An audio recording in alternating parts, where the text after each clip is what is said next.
Hello, welcome to Matters of DeCorum. I'm Scott Corum. This is what matters to me. A friend of mine recently asked me how I would divide up the various subgenres of fantasy, particularly as it pertains to fantasy role-playing games. I tried to do a little research to look into that. There's a lot of different ways that people have tried to separate and divide the various subgenres of fantasy, and I don't like any of them.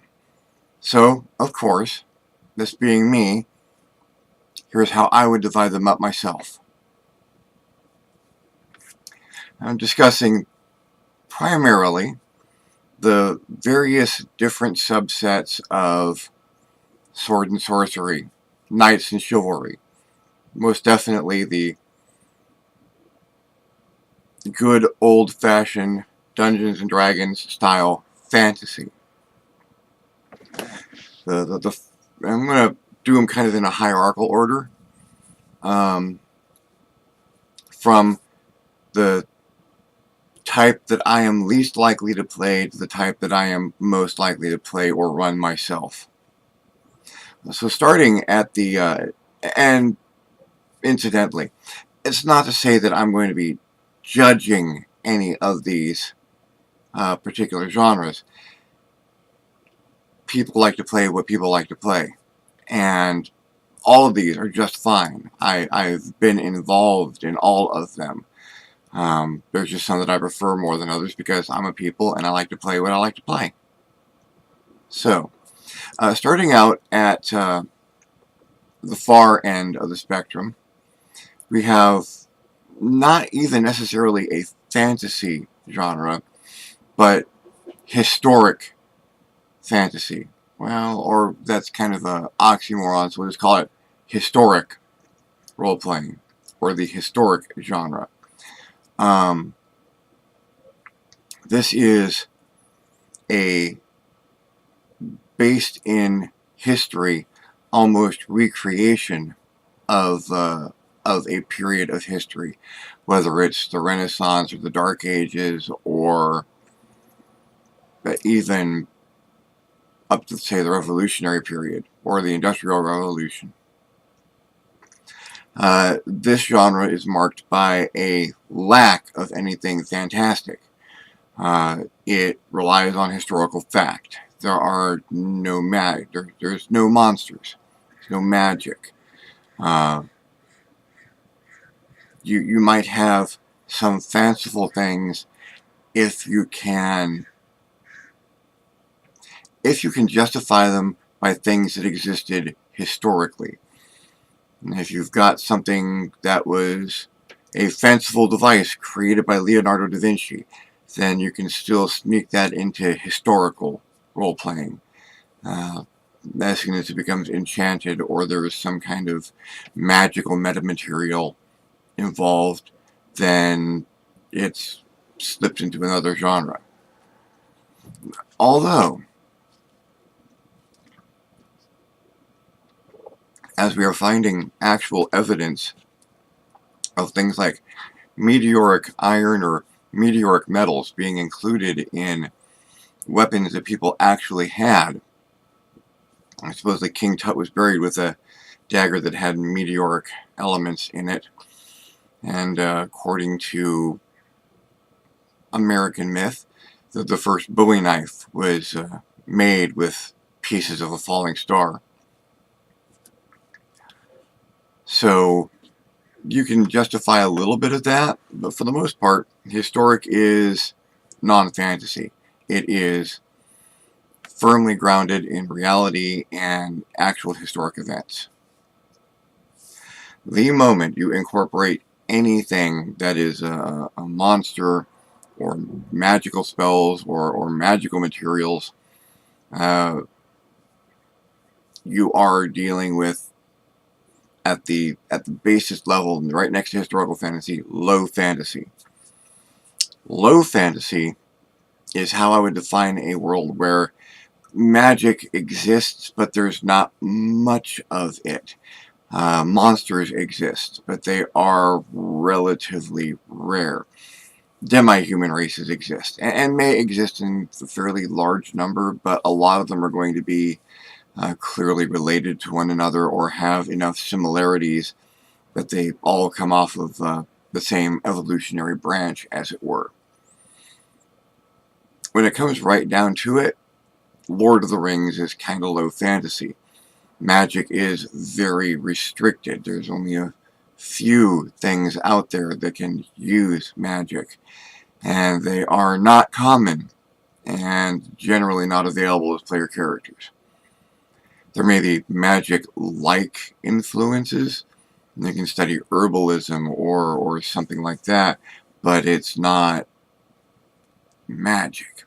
There may be monsters, but they are few and far between and to be greatly feared, and the greatest things you're going to face are human or demi-human opponents, which are, if not monsters, perhaps a bit monstrous. So yeah, Lord of the Rings I would classify as low fantasy. And again, this is not to say that it's not a wonderful genre or that it doesn't have its potential for epics. It's that that's where the fantasy elements fall. Then there's just plain old fantasy. Classic D&D. Magic is available to people who really want to go out and study it or have the talent for it. Monsters are out there more commonly. You can find a new one every week. There's enchanted items and mystical items and strange materials that things are made out of.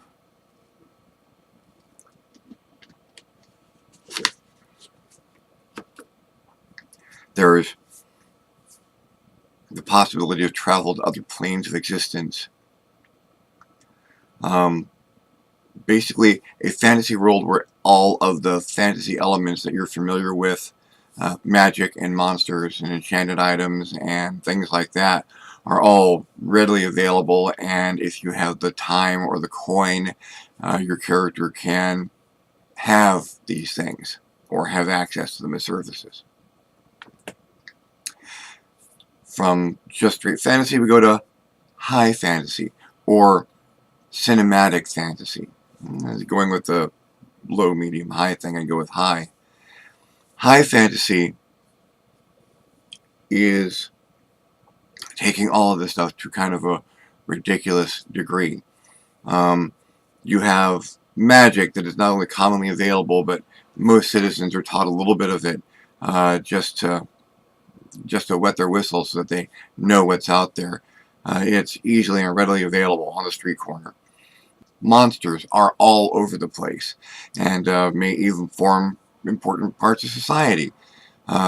Your regular people on the street are not just humans and demi-humans, but there's ogres and trolls and maybe a dragon is the mayor, and you've got enchanted items abound, and society wouldn't work well if you didn't have your +2 pencils of penmanship and whatnot, just ubiquitously everywhere. High fantasy is where all those elements of fantasy are just bam, in your face. The space flight is possible with magic spells and wooden ships that have the proper enchantments, and Starjammer and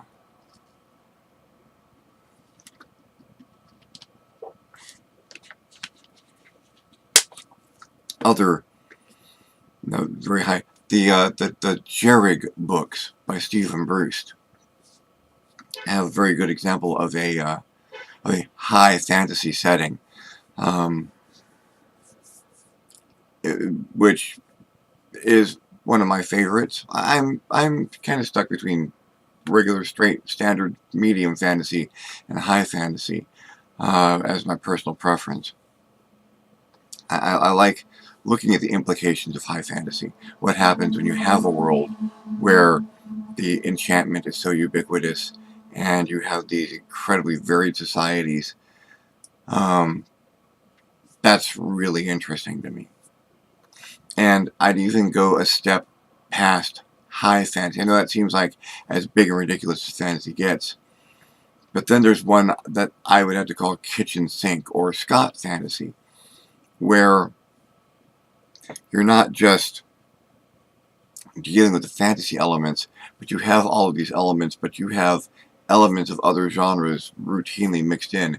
Dimensional travel is so regular and so routine, and the exploration of other realities and other possibilities have led to this mishmash of societies where you've got the incredibly available magic and the magic items all over the place, and cowboys and guns and gangsters and spacemen and lasers, and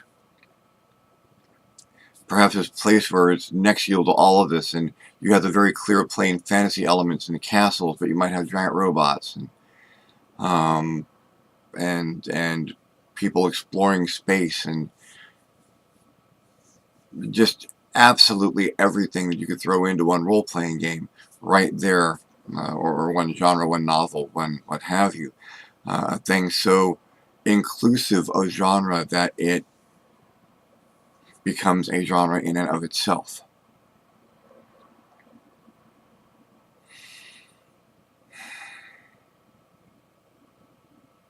I've played all of these. Sengoku is a remarkably detailed historic role-playing game. If you want to play in feudal Japan, you could not get a more detailed game book than Sengoku, which was written for the Fusion system by Art House Orient Games. It's a good thick book, and it is practically a textbook on feudal Japan, with the different roles in society and how etiquette worked and sword etiquette and what ninjas were actually like, and not the kabuki actors that Hollywood turned them into. There's a chart for the side effects of surviving seppuku because you didn't do it right. It's a really good, detailed, historic fantasy book. Not my favorite thing to play. And when I say historic, it doesn't mean it has to be an existing history. It can be an alternate history or a parallel history. But it's marked by, it's very definitely based on history as we know it, and that there is a lack of actual reality-altering magic. You know, there might be charlatans who use sleight of hand and smoke and mirrors to make magic appear to happen, but there's no actual wizardry going on. You know, there might be, big, tough versions of animals. You know, the biggest bear you've ever seen, the biggest wolf out there. You know, something that might be a mutant or a sport or a throwback, but not wolves with tentacles or flying bears. God, can you imagine? Strictly stuff based in grounded in reality. The low fantasy is a lot of people like a low fantasy setting. You know, like Lord of the Rings is a low fantasy setting. You know, Tolkien's Middle Earth. Well, there's a lot of fantastic looking things. You know, humans and demi-humans. You expand to have demi-humans. And as badass as they are, elves and orcs are demi-humans. Not that they come from human stock, but they're human-like enough that they are lumped into that demi-human category. Human-ish, human-like. As soon as you start seeing things that turn to stone when the sun shines on them, or that have skin with a tensile strength of stone or iron or steel, you're into the monster category. The ogres, trolls. So yeah, low fantasy. Low fantasy for people who don't want to get too much fantasy in their fantasy. who want a little bit of that feeling of reality, at least as far as their character is concerned. And it can be a real challenging play too, because you've got these challenges. You do have the occasional monster, and your characters probably don't have access to magic or even magic items. You know, maybe a very rare one. They might know someone who can do some magic. They might know someone who can craft exceptional items. You know, craftsmanship becomes an enchantment of a sort. You know, you don't just make axes, you make the best axes out there. They're so well made they can give you some bonuses and do a little bit more damage, but they're not magic. You get herbalism, you get potions, heal a little bit faster. You need to have some kind of faster healing when you get monsters and magic around, because you're going to get hurt. You're going to get into, yeah, maybe there's an underground complex meant to house prisoners, or at one point in time a dungeon, as it were. And those might have traps, but again, those are going to be few and far between and fairly well explained. It's not a dungeon, it's a mine. And it was mined by people who mined better than anyone else, so there's craftsmanship all over the place, and they wanted to protect it. So yeah, the stone blocks will fall on your head, and you reset with a turning wheel in the next room. Standard fantasy, flat out D&D, I can learn magic because I chose the class that learns magic. Or I took the feat that allows me to take magic, or I have that merit. And you've got people in the party throwing lightning bolts and fireballs. You've got monsters that you run into all the time. And it's not technically that much more dangerous than low fantasy. Because let's face it, the hardest monster you're ever going to face is going to be a guy. A guy who learned too much magic, or got too much power, or is in political power and doesn't like you, and that's a nemesis. And if he's the kind of person who believes that taking life is a means to an end, his primary means to an end, a little assassination never hurt anyone, that's a monster.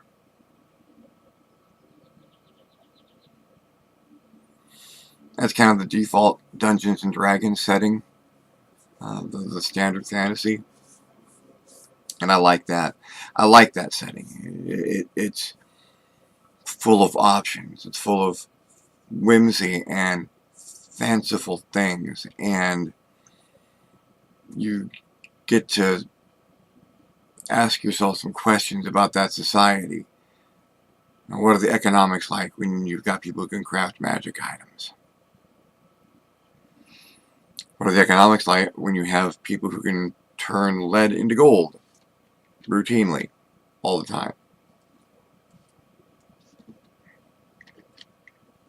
How do you press your coins so it's unique? Do you start dealing more in non-transformable gemstones? High fantasy is where my brain functions best, because there's just so much going on, so much possibility. You have so many routine challenges. Waking up and going down the street for a cheeseburger is one of the most dangerous things you can do, and that's every day. The average adventurer has to be some kind of phenomenal badass just to survive stepping out of the clean, safe roles of society. You're not a farmer, you're not an accountant, you don't own a store and sell things to people. You go out and find the most dangerous stuff in this very dangerous world, and you beat it up, and you take its stuff and you use its stuff to go find more dangerous things. It's the home of beat up the bad guy, take their stuff, lather, rinse, repeat. I refer to kitchen sink fantasy, or the cross-genre everything gets thrown in as Scott fantasy for a reason. That's where my games generally tend to go. Even if you thought you were starting off in a low or standard fantasy game, elements will creep in. No, oh, there was a shooting star, and in the morning there was a giant metal box full of strange weapons, and now you need to go take those away from someone. Or the king has been acting differently, and suddenly he's been struck in a duel, and there is metal gleaming under the flesh of his face. What's going on? Suddenly, your fantasy game has clones and robots and killer mechanized suits of armor. Monsters are smarter and from other planets. I don't like putting my imagination in a box. Thinking outside the box, I refuse to accept the presence of a box.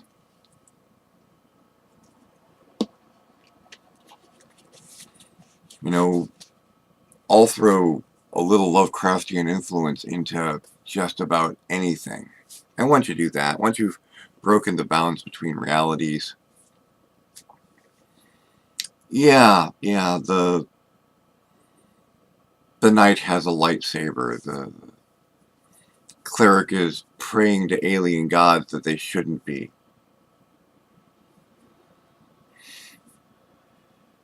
If you can mix it up, why don't you mix it up? The imagination's a wonderful thing, and a playground is... The mind is a playground. Language and role-playing is a place to reach out and stretch and explore.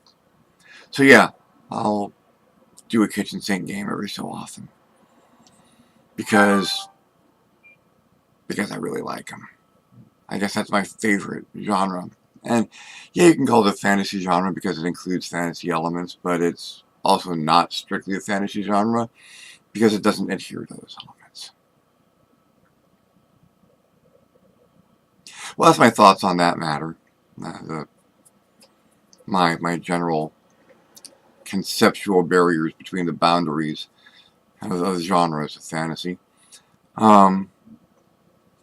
Not sure what I'm doing next time. I'm thinking of maybe doing some gameplay videos. I'm really getting into Fallout 4 and thinking of starting my game over and maybe recording some of that or even doing some commentary over it. And if that sounds interesting, leave me a comment and let me know, and I'll certainly look into throwing that up. In the meantime, if you liked this video, give me a thumbs up. If you didn't, give me a thumbs down. Comment if you have any questions, or if you look at it differently. I'd love to hear about it. Please leave me a comment or ask me a question. If